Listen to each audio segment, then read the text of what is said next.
Tenho diante de mim um roteiro de 20 páginas. É muita coisa. Por isso que esse vídeo demorou mais do que ele deveria ter demorado pra sair. Eu assisti esse filme sem ver o trailer, sem saber do que se tratava. Eu olhei bem por cima, chamou a minha atenção e aí eu decidi assistir. E assistir esse filme sem saber do que se trata foi a melhor coisa que eu já fiz, porque foi uma experiência terrivelmente maravilhosa. Quando eles começaram a falar em norueguês, eu sabia que o filme seria um filme.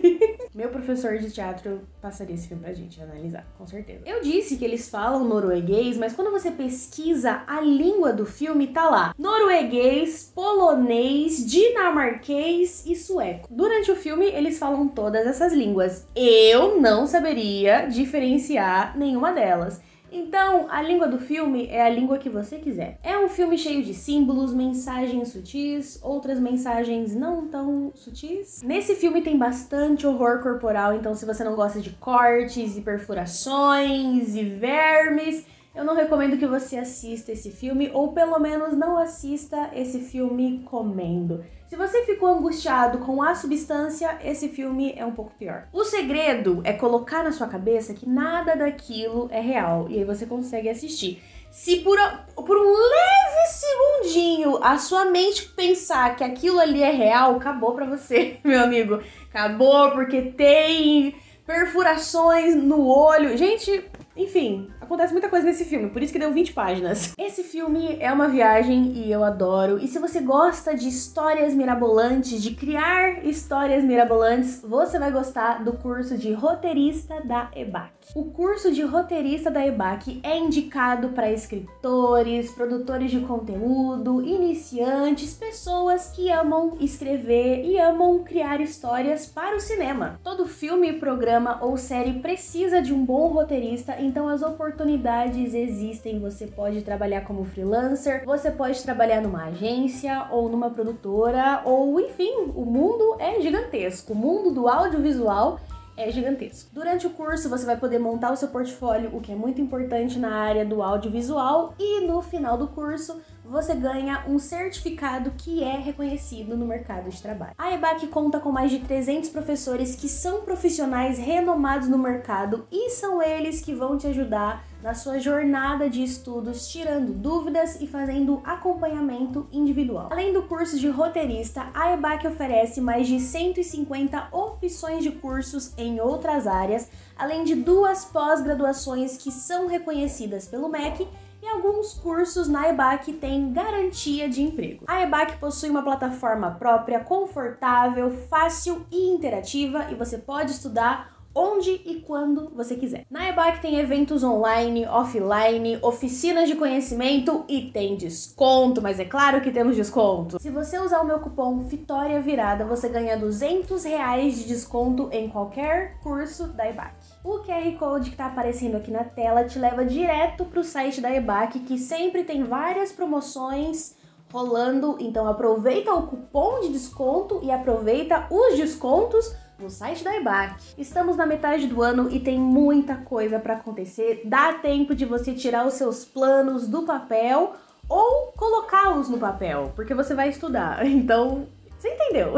Então aproveita essa oportunidade, entra no site da EBAC através do QR Code ou no primeiro link aqui na descrição, usa o meu cupom VITORIAVIRADA e aproveita os seus R$200 de desconto em qualquer curso da EBAC. Eu sabia que você conhecia a EBAC. A protagonista dessa história é a Elvira, uma garota romântica que adora ler poesias, mas não qualquer poesia. Ela gosta das poesias do príncipe Julian. Acontece que o Julian, que a Elvira conhece, é o Julian da imaginação dela, que existe apenas na cabecinha dela. Na cabeça dela, ele é um príncipe romântico, carinhoso, gentil, e ela é uma linda princesa, e os dois vivem uma linda história de amor parasocial. Apesar de ter 18 anos, a Elvira se mostra uma garota ingênua, uma garota que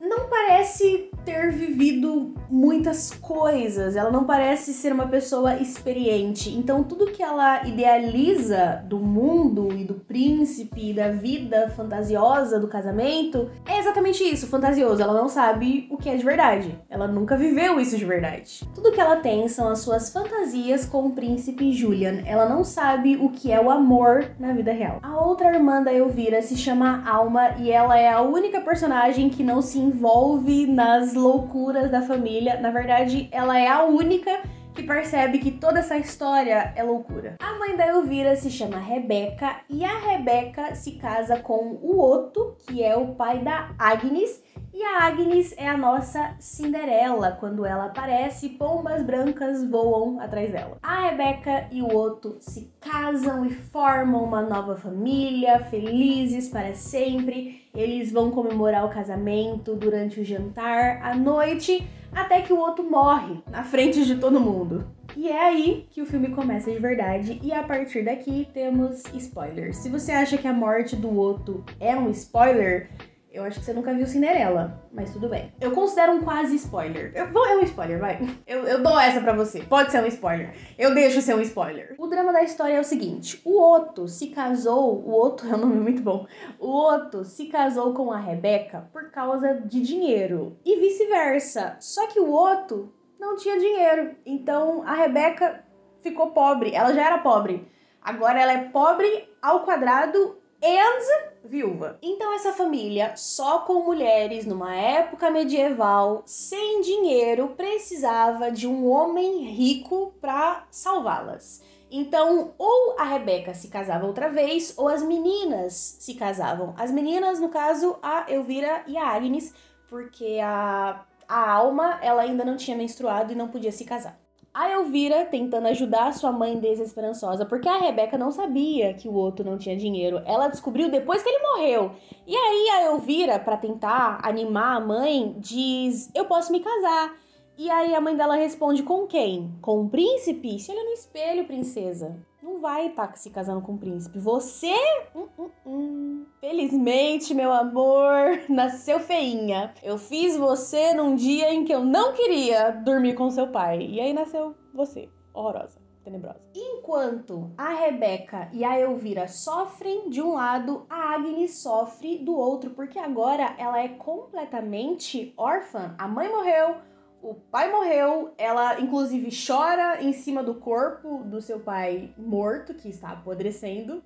O paizinho dela tá apodrecendo. A situação dela não é das melhores, então ela precisa de uma esperança, ela precisa de uma saída. Nesse momento, ela ora para sua falecida mãe, dizendo, por favor, que esse não seja o meu destino. E aí, como uma resposta divina, um mensageiro aparece na frente da casa delas, avisando que o príncipe Julian está organizando um baile e que ele está procurando uma virgem para se casar. Para Agnes, era a chance da vida dela. Ela ia conhecer o príncipe, ela ia num baile, ela ia se arrumar e ficar lindíssima e conquistar o príncipe e viver felizes para sempre com o seu príncipe. E ajudar a sua mãe a sair da pobreza também, detalhe básico.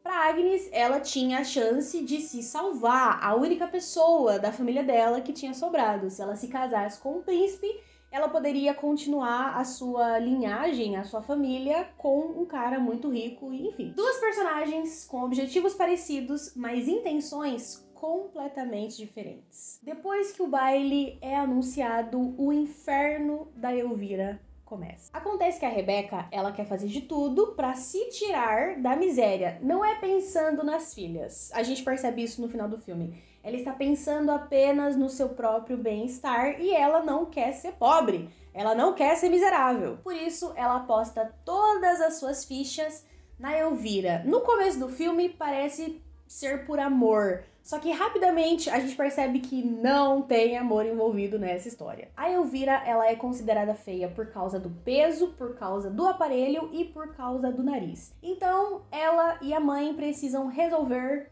tudo isso. No filme, a estética e a beleza, elas andam lado a lado com o terror corporal. Se você quer ficar bonita, você vai sofrer, porque você vai fazer um procedimento estético numa época medieval. A intenção é justamente chocar com uma coisa absurda para fazer o público pensar, meu Deus, quem se submeteria a um procedimento estético que não tem embasamento científico, segurança e que tem tudo pra dar errado? Que absurdo, nossa, que loucura, sorte que isso não acontece no mundo real, não é verdade, galera? Hoje, com todo o conhecimento que a gente tem, ainda existem procedimentos estéticos que são arriscados, que não tem embasamento científico ou não tem estudo suficiente pra garantir que as pessoas não vão morrer na mesa de operação e mesmo assim as pessoas fazem. Um exemplo, peeling de fenol, que se vai matar você, ele não mata por causa do produto na sua cara, ele vai no seu coraçãozinho,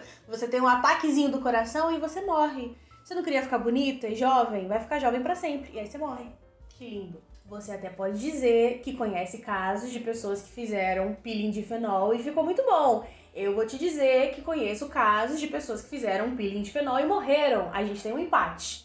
Se tem um empate entre vida e morte, eu não sei se eu quero pra mim. No fim das contas, cada um é livre. Se você quiser passar diabo verde nas suas espinhas para tirá-las, fica à vontade. A questão não é se é certo ou errado. A questão é a necessidade desse procedimento. Se realmente era necessário fazer isso, se sujeitar a isso. Não existem outros jeitos, ou talvez você esteja se sujeitando a esse tipo de procedimento porque você está sofrendo com a pressão estética, e se você está sofrendo com a pressão estética, você não está fazendo esse procedimento porque você quer, e sim porque você está pressionada? Entendeu? Bom, no filme, esse procedimento absurdo é uma rinoplastia? Não sei se a gente pode chamar de rinoplastia o que ele faz. Ele conserta o nariz das pessoas. No filme tem um doutor chamado Dr. Aesthetic, que trabalha com estética e beleza, e a Rebecca contrata este doutor para deixar o nariz da Elvira mais bonito e também tirar o aparelho dela. Primeiro, ele pega um alicate gigantesco e arranca o aparelho da Elvira. Apesar dela gemer de dor, essa é a parte tranquila. A dor mesmo é quando eles operam o nariz dela. Ele faz exatamente isso que você está pensando. É nesse momento que nós percebemos duas coisas. Primeiro, a Rebecca não está fazendo isso por amor. Porque quando você vê a sua filha berrando de dor porque estão martelando o narizinho dela e você sorri porque você está satisfeita, porque mesmo a sua filha berrando de dor, o importante é o nariz estar bonito, aí você percebe que essa mãe não ama a sua filha. Ela tá fazendo isso por interesse próprio. A segunda coisa que a gente percebe é que se em 19 minutos de filme o nariz da protagonista foi martelado, o que nos aguarda daqui pra frente não é muito bom. E a alma horrorizada pensando, então essa é a experiência das pessoas que menstruam? Talvez eu não queira menstruar nunca na vida. Depois da operação, a Elvira coloca uma proteção no nariz, lembrando que estamos na Idade Média, então não tem pontos e curativos e pomadas, nada. Temos apenas fé, peste bubônica e um curativo de metal no nariz. Não sei se deixar uma ferida abafada é o melhor jeito de sarar essa ferida, mas levando em consideração que eles estão na Idade Média e que na Idade Média o pessoal pegava o seu potinho de urina e fezes e jogava na rua, acho melhor manter a proteção no seu nariz. Assim que o baile é anunciado, todas as virgens do reino começam a se preparar e isso quer dizer aulas de dança. Essa escola vai abrir o baile do Príncipe Julian com uma dança, então as melhores garotas vão ser selecionadas para dançar na frente do príncipe e de vários homens ricos e barões com dinheiro e homens creepy que estão atrás de uma novinha. Então as escolhidas vão poder dançar belamente na frente desses homens. Então se o príncipe não te escolher, pelo menos você ainda pode encontrar um homem com o triplo da sua idade que vai te leitar a noite toda e aí você vai ter 5 filhos E vai ter uma vida infeliz de doméstica que cuida do marido, que trai você e os seus 5 filhos que você nem queria e que são feios porque puxaram o pai. Mas pelo menos você é rica. Viva a Idade Média. Ou você é doméstica ou você é queimada como bruxa. Boas escolhas. Boas escolhas. Quem dá as aulas de dança é a Madame Vanja. E esta mulher, ela passa aquela vibe de balé. Você sabe do que eu estou falando. Se você já fez aula de dança ou se você faz aula de dança e faz balé, você sabe o que é a aura do balé, essa aura tóxica que tudo que encosta coloca bulimia, anorexia, você tá gorda demais, você não é boa o suficiente, vai melhorar os seus passos. Balé. A Elvira, ela quer se casar com um príncipe e viver o seu conto de fadas, só que ao mesmo tempo, além desse amor fantasioso pelo príncipe, ela gosta de dançar, ela gosta de se arrumar, ela gosta de se maquiar, ela gosta dessa coisa da beleza e da estética. Se não fosse pela mãe dela e o general de guerra no ouvido dela, a Elvira teria muito potencial, porque ela é uma garota bonita. Só que neste universo de Cinderela Macabra não existe lugar para garotas que usam aparelho, tem dente torto, nariz adunco e um leve Ia ser uma fase... O silêncio às vezes é bom. Eu ia falar que ela tem um leve sobrepeso imaginário, porque ela não é gorda, mas todo mundo fala pra ela que ela é gorda, que ela precisa perder uns quilinhos. Só que a mãe dela e a general de guerra vão fazer de tudo pra que a Elvira se odeie, até o último fio de cabelo. O objetivo dessas duas mulheres é fazer a Elvira se odiar o máximo que ela puder. A professora de dança não simpatiza com a Elvira e a sua focinheira de ferro, então ela manda a Elvira pro final da fila e coloca a Agnes na frente. É assim que a rivalidade feminina começa. No jantar, a Elvira não pode comer, ela toma uma sopa de limão, ou é uma sopa de laranja e só. Esse é o jantar dela. Aos poucos, a Elvira está aprendendo a rivalizar outras mulheres e a ter um transtorno alimentar. Olha que coisa legal, se não é o mundo feminino. Eu adoro. É muito divertido. Os homens não se importam com o seu peso. Mesmo. Assim, pode ter um ou outro que fale bosta, porque é da natureza deles. Mas no geral... Os homens não ficam olhando a sua celulite, não ficam olhando a sua estria, não ficam olhando se a sua coxa tá muito grande, na verdade eles adoram. Não ficam olhando a sua bunda, não ficam olhando a sua barriga e te julgando. Eles só olham porque, enfim, né, eles olham. Mas o julgamento vem das mulheres. A gente se odeia.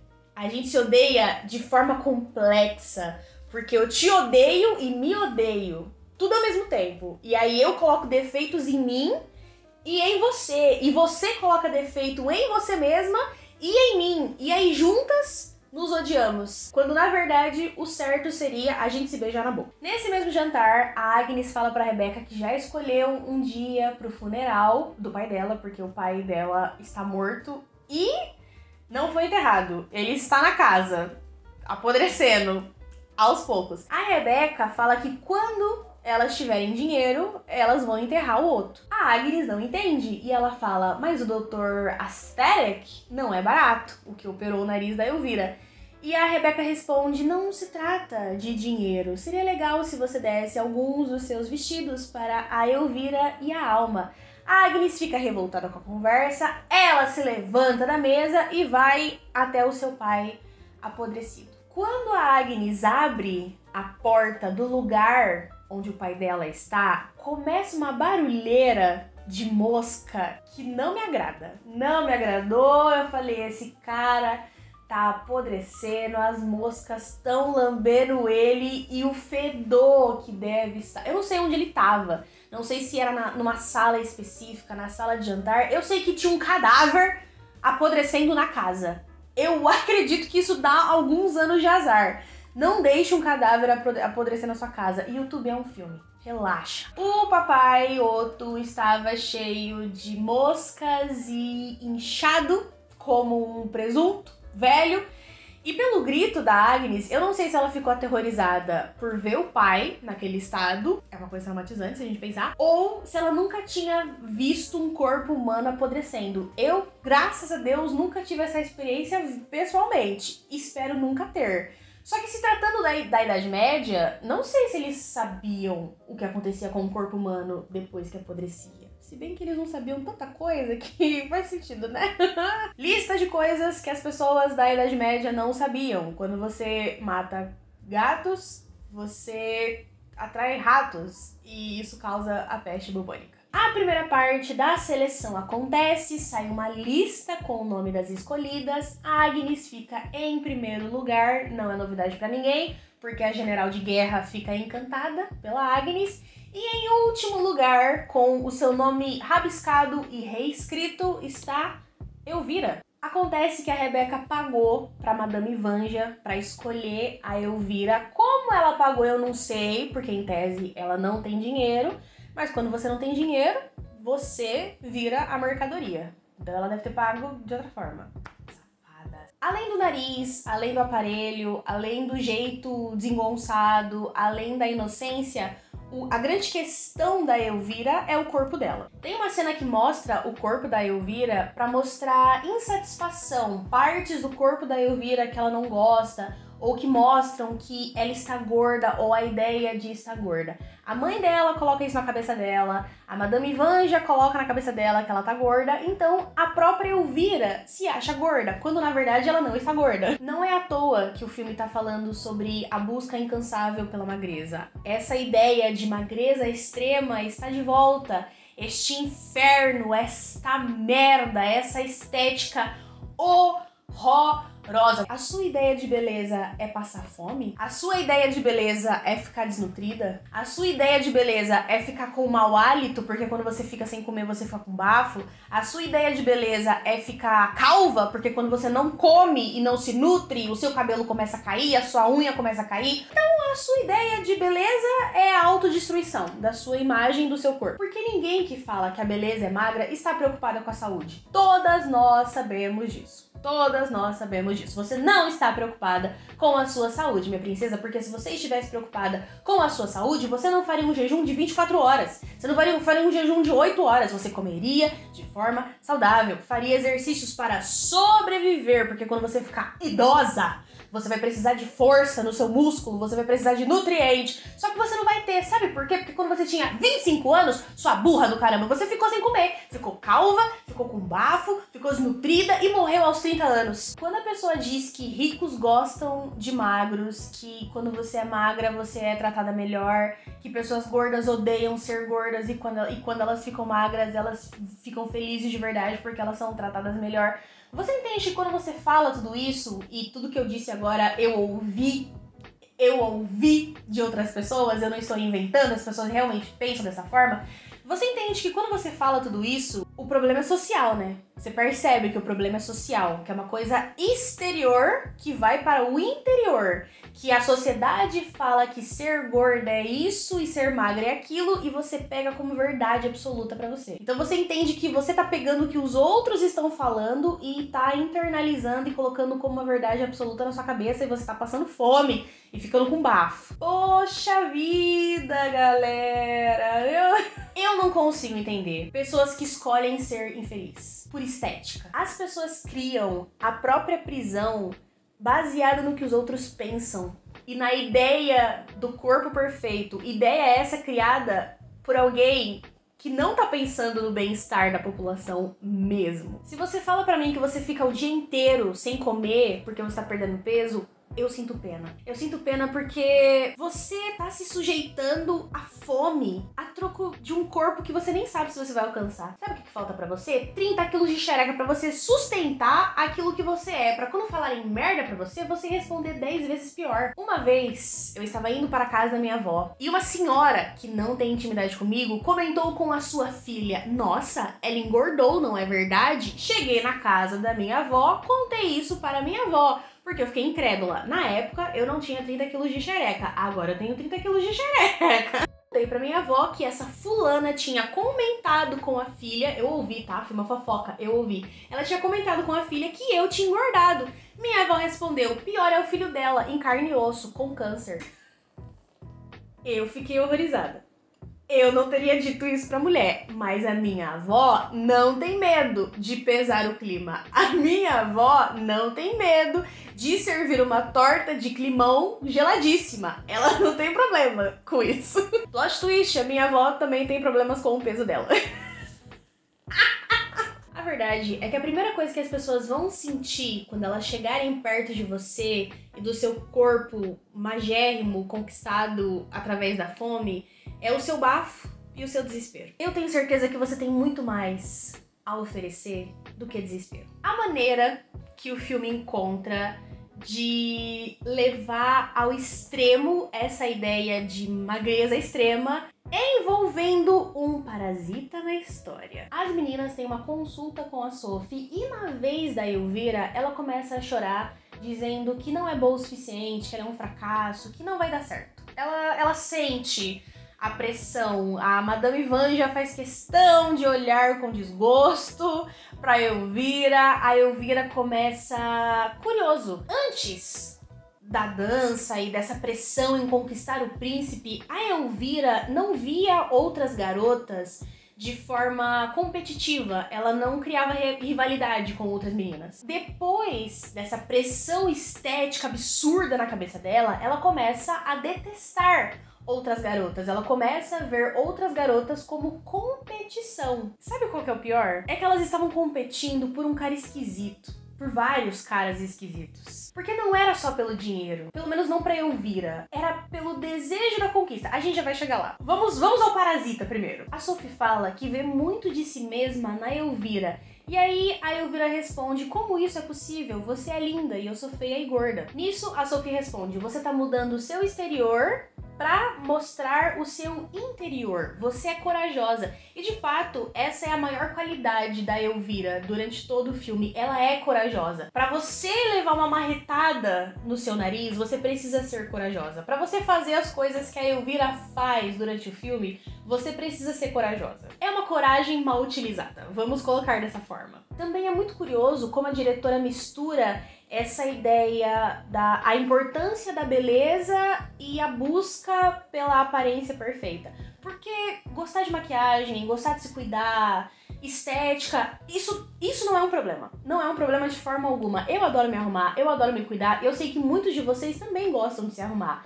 Só que a narrativa se perde quando a gente não sabe se a gente tá se arrumando porque gostamos ou porque se faz necessário, ou porque se eu não me arrumar de tal forma, a sociedade não vai me aceitar. É muito fácil você se perder nessas duas narrativas. Vai chegar uma hora que você não sabe mais se você tá se arrumando pra agradar os outros ou a si mesma. Nessa conversa, a Sophie age como um tipo de fada madrinha e oferece uma solução quase mágica pra Elvira. Quase mágica se não fosse trágica. Na cena seguinte, a Elvira sai com a Alma pra cavalgar e ela conta pra Alma a solução mágica que a fada madrinha deu para ela. Um ovo de tênia para ser engolido. Será que alguém realmente já engoliu um ovo de tênia? De propósito, sem querer, eu sei que a gente pode engolir, a gente pode consumir sem querer. A parte que não contam é que o verme pode ir pro seu cérebro e pro seu pulmão e te matar. Mas esse é um detalhe que a Elvira não sabia, porque eles estão na época medieval. A Elvira teria que engolir o ovo da Tênia, o ovo iria eclodir dentro da barriguinha dela e a partir daí a Elvira poderia comer tudo o que quisesse sem engordar, porque o parasita na barriga dela comeria toda a comida. Quando ela atingisse o peso ideal, era só ela tomar o antídoto que o verme sairia. A Alma, a única pessoa sensata nessa família, pergunta, você não vai ficar faminta? Isso não é loucura, Elvira? A Elvira não acha loucura. Na cabeça dela, ela tá fazendo tudo isso pela 3 pontinhos, porque eu não sei se é pela mãe, se é pela família ou se é por ela mesma. Eu chutaria que ela tá fazendo tudo isso por ela mesma, influenciada pela mãe, fazendo ela acreditar que tudo isso é pela família. Não é nem pelo príncipe É por ela. Ela quer essa conquista, nem que ela tenha que engolir um parasita que vai comer a comida dela, na barriga dela. E ela vai perder peso, porque é isso que importa. Magreza extrema, rock and roll. Na veia. Cadê meu tênia? Não quero na barriga não, eu quero aqui, ó, na minha veia, no meu cérebro. Eu quero no meu cérebro. Pra ele comer as ideias erradas. Friaca que deu, né? Lembra do príncipe? Então, nós finalmente conhecemos Vossa Alteza. A Alma fica incrédula com a história da Elvira, pega os cavalos e vai embora, deixando a Elvira sozinha. Nesse momento, cai um pato ou uma ave do lado da Elvira. Ela leva um susto e começa a escutar vozes masculinas. Quando ela olha pro lado, ela vê 3 rapazes caçando. E um desses rapazes está mijando com o seu pipizinho de fora. E o rapaz com o pipizinho de fora é o príncipe. O príncipe acaba vendo a Elvira, que estava observando os 3, e aí um dos amigos do príncipe pergunta pra ele: e aquela ali? Você ficaria com aquela ali? O príncipe olha pra Elvira e fala: eu não quero ficar com essa coisa. A Elvira chora e vai embora. E aí ela fica observando de longe enquanto chora o príncipe caçando patos. É triste, coitada. Dá uma pena, porque se a gente parar pra pensar, é a única coisa que ela tem na vida. As fantasias dela, as coisas que ela cria na cabeça dela, os cenários na cabeça dela, e a ideia de que um futuro melhor aguarda, quando na verdade o presente dela está ficando cada vez pior. Ela sofre no presente, pensando num futuro que nunca vai acontecer. Porque, pelas palavras do príncipe, ele nunca ficaria com aquela coisa. Então, mesmo que ela ficasse super linda, maravilhosa, o príncipe nunca amaria a Elvira de verdade. Então, o amor incondicional que ela criou na cabeça dela existe justamente só na cabeça dela. Mesmo depois de ter sido rejeitada, a Elvira não desiste da ideia de casar com o príncipe e ela continua apaixonada por uma versão do príncipe que não existe. Quando ela volta pra casa, tá de noite, e ela começa a escutar uns barulhos nos estábulos. Quando ela vai até os estábulos, os cavalos estão enlouquecidos porque tem 2 pessoas transando num dos estábulos, no feno. Eu não sei como é o nome do negócio. Eles estão transando no feno, basicamente. Não tem mais o que dizer além disso. E mostra bem, tá? Mostra bem, assim, bem aberta, perereca. E a pemba dele mostra bem com... E mostra bem, viu? Mostra legal. Eu fui pegando surpresa nesse momento, porque não é sempre que você vê um pinto na sua tela. Eu, pelo menos, não fico pesquisando pintos na minha tela. E eles estão ali curtindo legal o bem bom, e a Elvira fica observando os dois. Até que ela vê que a garota é a Agnes e o garoto é o menino que cuida dos cavalos. Acontece que os dois estão perdidamente apaixonados. Uma cena antes mostra a Agnes conversando com esse rapaz, que eu nem lembro o nome dele, e ele pergunta pra ela: você não me ama? E ela fala: eu nunca vou amar ninguém como eu amo você. Mas ela precisa se casar com o príncipe, então essa é a história triste dos dois. Ela ama o garoto, mas ela não pode ficar com o garoto porque ele é um pobre lascado e ela precisa de um homem rico. E aí eles transam no estábulo. Aí Elvira vê e conta para a Rebeca. A Rebeca, que não é lá das melhores pessoas, ela tem uma carinha de trambiqueira, ela começa a bater na Agnes e humilhar a Agnes, e ela fala: como que pode virgens ficar transando com garotos no estábulo? E aí ela expulsa o menino da casa e ele sai pelado, e a Agnes chora na janela do porão. E depois desse dia, depois desse dia, a Rebeca coloca a Agnes como empregada. Ela vira uma doméstica na casa. A Agnes fala que ela não tem esse direito e a Rebeca grita na cara dela: eu tenho esse direito sim, porque em tese ela é a dona da casa, porque ela é a viúva. E a Agnes é apenas a filha. E aí, depois disso, a Agnes finalmente vira a Cinderela, a gata borralheira. E esse é o único romance do filme, tá? Não tem outro romance além desse. Depois que esse romance acaba, só tem desgraça. Enquanto a Agnes grita porque está apanhando, né? Ela chora, a Elvira escuta toda essa confusão que ela mesma causou. Essa safadinha. Ela pega a comida, porque ela tem comida escondida no quarto, porque a mãe não deixa comer. Eu acho que é mãe, só pode ser mãe. Então ela come escondida no quarto. Ela senta enquanto come e fica feliz e satisfeita, porque ela conseguiu o que ela queria. Tem um verme na barriga dela, ela engoliu o verme. Esqueci de contar esse detalhe, né? Antes de ver o príncipe, ela engole o verme. E aí ela vê o príncipe. Tem um verme na barriguinha dela, que vai comer tudo que ela tá comendo. Ela pode comer o que ela quiser, que era o que ela mais queria. Ela acabou com a Agnes e ela também queria acabar com a Agnes, como eu disse, rivalidade feminina, iba! É isso, né? Ela conseguiu tudo que ela queria. Ela só precisa tirar o negocinho do nariz. E a gente vai pra essa parte agora. Sim, é outro dia, eu fui dormir. E eu não sei se a minha luz tá certa. A gente vai fingir que tá. 3 luas cheias se passam e o nariz da Elvira finalmente fica pronto. Ela também perde peso, porque lembrando que tem um verme gigantesco na barriga dela. E o verme é gigantesco e é mais de um verme, mas isso aí é um spoiler. Ela se transforma e o mundo se abre pra ela. No começo do filme, a Elvira olhava pra Agnes com certa admiração. Nesse ponto, ela olha pra Agnes com desgosto, raiva, ressentimento. É difícil dizer o que ela sente pela Agnes, talvez muitas coisas. A Agnes, por sua vez, perdeu tudo. O pai tá morto, ela já não dorme mais na casa, ela trabalha como empregada, cuidando dos animais. Ela não vai mais pra aula de dança porque a madrasta não deixa. Então, ela já não é mais uma ameaça pra Elvira. E mesmo assim, a Elvira se sente ameaçada por ela. A Elvira é um exemplo perfeito de como a falsa autoestima afeta as pessoas. Você pode estar bonita, você pode ter o corpo que você quer, você pode ter a atenção que você quer, mas você consigo mesma não está satisfeito. O seu dilema vai ser sempre competir com outras pessoas, essa eterna corrida para ver quem ganha, para ver quem chega primeiro na linha de chegada. E qual que é a linha de chegada? Ela não existe. Ela não existe. Muita gente cria essa ideia de que ter autoestima é se sentir melhor do que os outros, é se sentir mais bonita do que os outros, quando na verdade, quando você tem uma boa autoestima, você não compete. Você não se acha mais bonita do que os outros, você se acha bonita e ponto, e os outros não tiram essa segurança de você. Essa é a diferença. Ainda não satisfeita com a sua aparência, a Elvira decide se submeter a outro procedimento com o Dr. Asterix.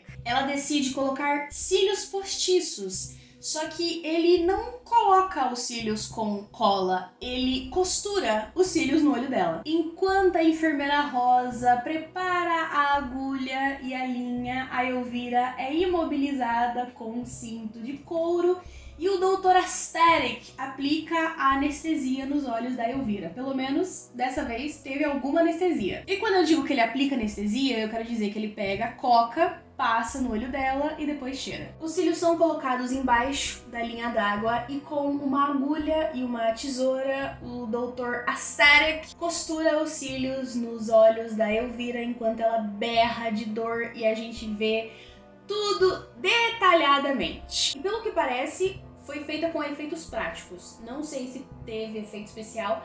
Acho que sim, porque é uma coisa muito perto do olho. Então, né, pela segurança da atriz, não acho ideal colocar uma prótese embaixo do olho dela e passar uma agulha. Vai que ele erra a agulha, enfia no olho dela. Aí já era a personagem. Enquanto isso, na escola, a Madame Vanja tinha escolhido a Agnes para ser a dançarina principal, mas a Rebeca disse para ela que a Agnes estava obcecada pelo pai e que não queria sair de casa. Então a Madame Vanja teve que escolher outra pessoa. Quem você acha que ela escolhe? Exatamente a nossa querida protagonista Elvira, que sente fome o tempo todo. Importante dizer, ela come o tempo todo. Tem uma cena em que ela tá tomando banho de banheira e aí a Agnes leva um macarrão pra ela e ela começa a comer o macarrão na banheira, o macarrão cai na banheira, o cabelo dela cai também na banheira, ela pega o macarrão, come o macarrão, tudo isso enquanto ela lê os poemas do príncipe Julian. Ela dá o poema pra Agnes e fala, lê aí pra mim enquanto eu como.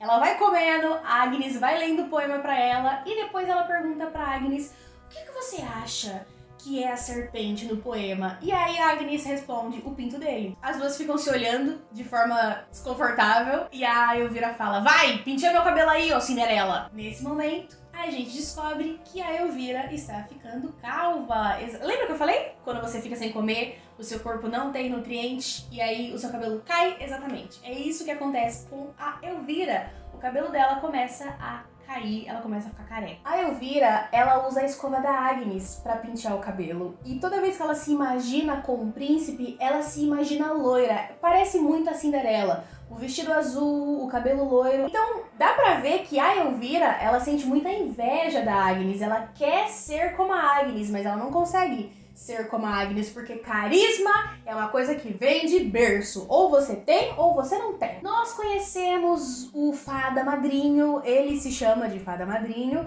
e ele é um cara que faz vestidos, é um cara creepy, que gosta de garotas mais novas e não respeita limites e fica vendo a Elvira pelada. Os três param na frente do espelho, a Elvira com o seu vestido maravilhoso que ela ganhou da sua mãe, uma peruca loira, porque ela está ficando careca.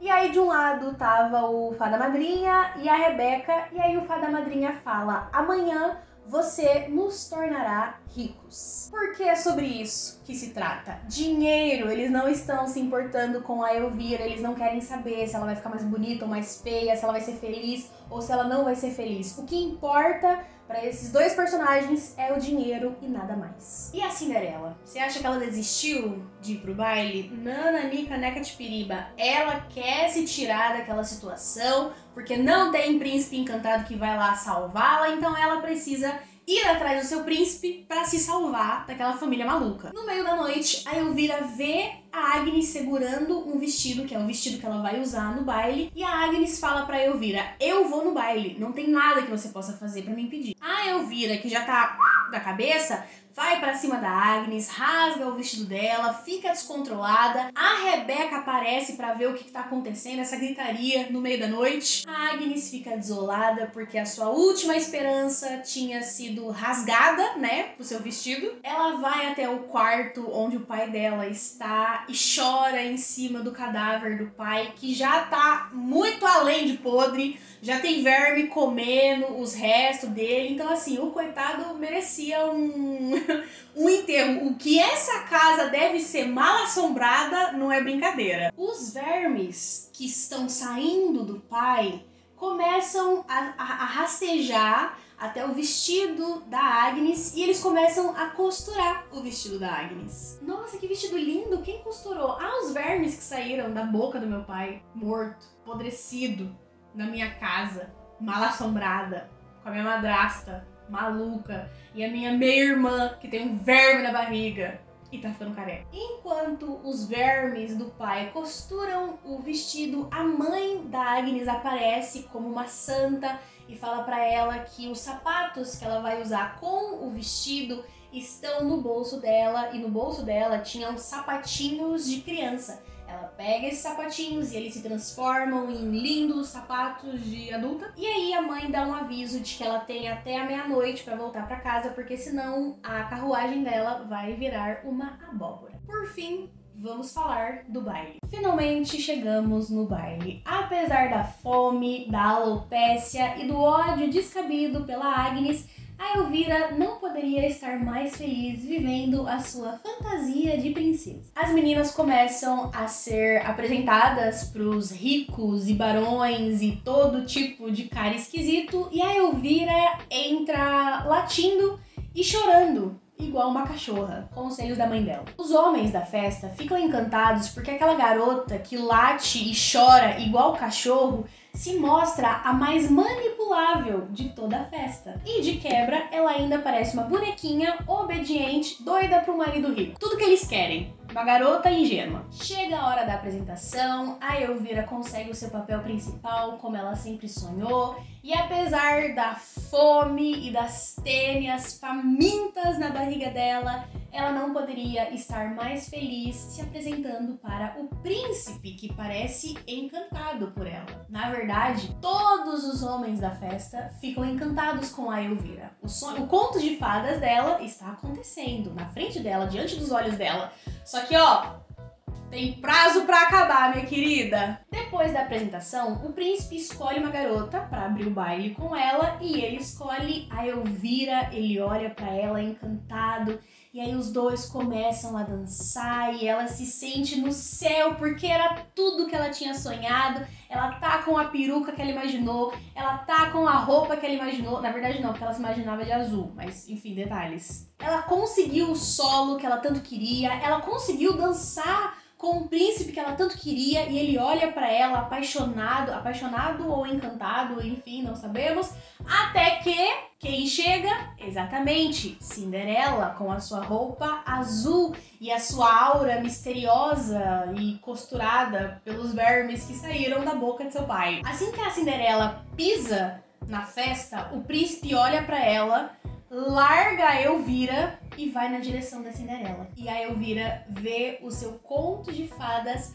rachar, despedaçar, quebrar, queimar, tudo diante dos seus olhos, porque o príncipe escolheu a Cinderela. No caso, ninguém sabe que é a Cinderela porque ela tá usando um véu na frente do rosto dela. A gente sabe que é ela por motivos óbvios, mas o pessoal da festa não sabe. A Elvira, ela começa a ter uma crise de choro, ela sai correndo do baile e ela cai no chão, ela começa a chorar e ela começa a vomitar ovos de Tênia. Ela finalmente se deu conta de que alimentar um verme na sua barriga não é uma boa ideia. Ela começa a vomitar os ovos das Tênias e ela fala, meu Deus, eu vou morrer. E aí sai baba preta e ela chora e ela tá careca. E aí a mãe dela vem pra entender o que tava acontecendo, por que você saiu da festa, tem um monte de cara rico te querendo, volta pra lá, meu banquinho imobiliário. A mãe dela pega um pano, limpa a boca dela e fala, existem outros homens por aí.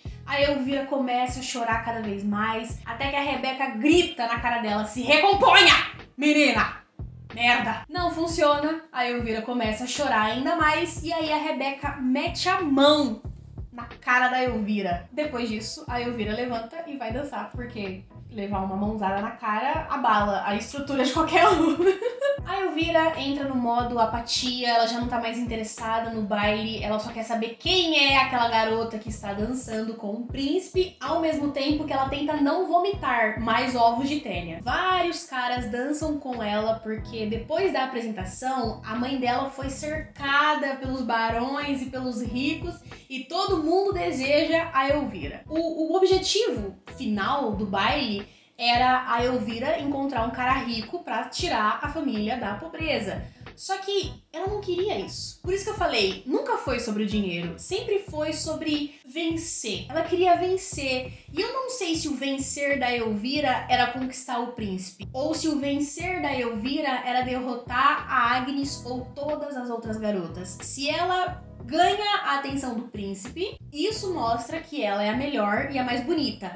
E ser a melhor e a mais bonita é a verdadeira vitória na história. Eles dançam pra cá, dançam pra lá, até que na última parte da dança, a Elvira, ela é virada, né? Eu não sei o nome desse movimento, mas eu vou mostrar aí na tela. Quando isso acontece, ela finalmente vê a garota que está dançando com o príncipe. Ela vê que é a Agnes. Os olhares se cruzam no meio do salão. Em nenhum momento ela fica com raiva do príncipe por ter chamado ela de coisa, por ter trocado ela na primeira oportunidade. Ela fica com raiva das garotas. Da meia-noite, a Cinderela foge, ela esquece o sapato, o príncipe fala que a garota que vestir aquele sapato, que calçar aquele sapato, será a sua esposa, e aí todo mundo vai pra casa. No meio do caminho, a Elvira está possessa, ela grita de ódio, porque ela fez tudo que era possível, tudo que estava ao seu alcance para conquistar o coração daquele maldito, daquele príncipe, e mesmo assim, ela não foi escolhida. Ela chega em casa, ela pega uma machadinha, um facão, sei lá, uma faca de corte e vai pra cima da Agnes, porque ela quer o sapato. Elas entram numa luta corporal, a Elvira tenta matar a Agnes foge, ela sai do porão, vai pro andar de cima, e aí elas encontram a Rebeca, um pouquinho alteradinha, alegrinha demais. Resumo da ópera, a Elvira consegue pegar o sapato, só que ele não cabe no pé dela. Isso faz parte da história do conto original da Cinderela. As irmãs querem colocar o sapato porque elas querem ser escolhidas pelo príncipe, só que não cabe. E aí uma das irmãs corta os dedos pra caber no sapato. O que você acha que a Elvira faz? Exatamente. Com Com a ajuda de uma madeira e um facão, ela corta os dedos do pé. Só que esse aqui são os dedos dela, né? Tá preso no pé dela. Os dedos não saem, eles fazem isso aqui. Eles abrem e não saem, ficam pendurados. Ela cai no chão, começa a berrar de dor, a Alma vai no quarto pra ver o que tá acontecendo, a Rebeca também vai no quarto pra ver o que tá acontecendo, e elas veem a Elvira com o seu pé cortado, e a Elvira começa a gritar que tinha cortado os dedos pra caber no sapato, e aí a Alma fica horrorizada com a situação, e a Rebeca vai até a Rebeca, ai meu Deus, a Rebeca vai até a filha, ela acalma a filha, fala que tá tudo bem, ela olha pro pé da filha com os dedos cortados, ela olha pro outro pé, ela olha pro sapato e ela fala: ô querida, você cortou o pé errado, o príncipe tem o lado direito, você cortou o lado esquerdo. A Alma sai do quarto porque ela não quer fazer parte do que vai acontecer. A Rebeca dá um remédio pra Elvira dormir, a Elvira dorme e, como se não fosse nada, ela pega o pé da filha e joga fora. Pega o outro pé, joga fora, como se ela estivesse cortando carne no açougue. No dia seguinte, a Elvira acorda e ela tá só o pó da rabiola. Ela acorda ouvindo um barulho lá fora. Acontece que o príncipe chegou e ele está ali para procurar a sua princesa, para ver se o pezinho dela cabe no sapato. A Elvira já não tem mais forças, mas ela tem dentro do seu coração a perseverança e a loucura. Então ela começa a se arrastar em direção ao andar de baixo, porque ela tá no andar de cima, pra conseguir chegar até o príncipe. Quer dizer, ela tenta chegar até o príncipe, porque ela cai da cama, bate a cabeça, quebra o dente, ela se arrasta em direção às escadas e rola as escadas e bate a cara no chão e entorta o nariz. E ela chega no final da escada sem dente, com o nariz torto, careca, sem os dedos dos dois pés, porque a mãe cortou, lembra? Ela cai no chão, ela chega no chão e a Agnes tá lá embaixo, olhando pra ela, sem saber muito bem o que aconteceu enquanto ela quase foi assassinada. Ela não sabia o que tinha acontecido. A Elvira tentou matar ela voltou pro porão e sumiu. No dia seguinte, ela vê a Elvira sem os dois pés, careca, sem dente, com o nariz quebrado, rolando pela escada e parando na frente dela, se arrastando, que nem um verme. A Agnes sai da casa e vai até o príncipe e a gente vê a Elvira no chão, chorando quando ela escuta que o sapato coube perfeitamente no pé da Agnes e que o príncipe escolheu a sua amada. A Alma, a única pessoa sensata dessa família, aparece e ela ajuda a Elvira. Ela pergunta pra ela onde é que tá o antídoto. Vão acabar com esse sofrimento, pelo amor de Deus? E aí começa a saga de tirar a Tênia da barriga da Elvira. A Elvira toma o antídoto e ela se prepara pra vomitar. Ela começa a vomitar um líquido preto até que a Tênia começa a sair pela boquinha dela, viva, um vermezão gigantesco, porque a Alma pega a Tênia e começa a puxar que nem uma linha de pipa e vai saindo Tênia e não para de sair. E aí Elvira vomitando, né, porque a Tênia tá subindo pela goela dela. Até que a Tênia trava. E a Alma precisa puxar pra tirar a Tênia de dentro da Elvira. Nesse momento, sai um conjuntinho de Tênias, uns minhocão rechonchudo, largo, gordo, espesso. Sorte que é efeito especial, então dá pra ver que é bem de mentirinha. Só que, até porque também seria um esculacho botar um monte de minhoca na boca da atriz pra arrancar. Poxa vida, hein, garota? É terrível a experiência, gente. A experiência é tenebrosa. A atriz, ela é muito boa, então parece que ela realmente tá se engasgando, que ela realmente tá sufocada com aquelas tênias rechonchudas saindo da boca dela. As tênias caem no chão e a Elvira finalmente se vê livre das tênias. A Tênia sai viva, inclusive. Ela fica no chão, se mexendo. Aí a Alma pega uma faca e corta a Tênia no meio para que ela morra. Eu não sei se eram várias Tênias ou se era uma Tênia muito saborosa. Eu não consegui pensar em outra palavra. Asquerosa, não saborosa. Por fim, a Alma vai até o quarto da mãe dela e rouba algumas joias pra poder ter dinheiro pra fugir. E quando ela chega no quarto da mãe dela, ela encontra... Vou usar termos baixos, termos chulos. Ela encontra a mãe dela mamando um cara. E mostra o membro do rapaz sendo mamado, inclusive. A Alma troca olhares com a sua mãe, que vê a filha pegando as joias e a filha vê a mãe mamando um cara. As duas se olham e a mãe volta a mamar o cara.